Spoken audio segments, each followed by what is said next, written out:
तुम्ही पाहत आहात MCN न्यूज मराठी। शेगाव तालुक्यातील आळसणा गावात गेल्या अनेक वर्षांपासून पिण्याच्या पाण्याची कृत्रिम टंचाई निर्माण झाली आहे। वारंवार तक्रार करूनही ग्रामपंचायत प्रशासन ढिम्म हलत नसल्याने अखेर शनिवार 13 जून रोजी संतप्त महिलांनी रिकाम्या घागरी आणि हांडे डोक्यावर घेऊन ग्रामपंचायतीवर धडक मोर्चा काढला। बुलढाणा जिल्ह्यातील शेगाव तालुक्यातील आळसणा गावातील महादेव मंदिराच्या मागील बाजूची ही वस्ती, या वस्तीत पिण्याच्या पाण्याची पाईपलाईन टाकण्यात आली आहे। मात्र कागदावर असलेली ही पाईपलाईन प्रत्यक्षात मात्र कोरडी ठणठणीत पडली आहे। गेल्या अनेक वर्षांपासून या भागातील नागरिकांना पाण्याचा एक थेंब मिळवण्यासाठी संघर्ष करावा लागतोय। परिस्थिती इतकी बिकट आहे की नागरिकांना दररोज विकतचे पाणी घेऊन आपली तहान भागवावी लागत आहे।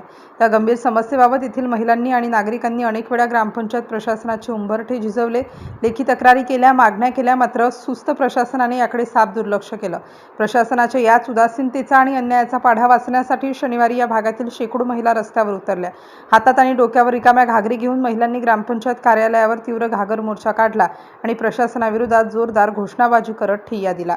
MCN न्यूज मराठी करिता रवी शेगोकार, शेगाव ग्रामीण।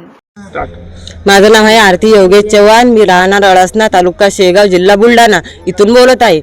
आमच्या इथं अशी समस्या आहे की आम्हाला पाणी नाही आहे, काहीच नाही आहे। मी 16-17 वर्ष झाले ग्रामपंचायतमध्ये पोलीस सरपंचाकडे तक्रार देत आहे की बुवा आम्हाला पाणी द्या, पाणी द्या। ते आमची गोष्ट कानावरच घेत नाही, कारण की आम्ही तिथं जाऊ इतकं थकलो की आम्ही आता इतकं हे झालो की आम्ही पूर्ण कंटाळून गेलो त्यांच्यापर्यंत जाण्यापर्यंत। ते असे बोलत आहे, आज येते उद्या येते, आज येते उद्या येते। या गोष्टीला असं करू 15-16 वर्ष झाले तरी त्यांनी आम्हाला पाणी दिलं नाही। आता बी आम्ही त्यांना फोनला 2-3 दिवस झाली, त्यांना आमच्या घरी बोलवलं होतं की आमच्या इथं पाणी नाही आहे, आम्हाला विकतचं पाणी आहे, आता आम्ही पाण्यामुळे काय करा। तर ते आम्हाला बोलले की तुम्हाला मी पाईपलाईन देतो। तर ते बी बोलले तरी आम्ही त्यांचे 2-3 दिवस झाले त्यांच्याकडे काही गेलो नाही आतापर्यंत।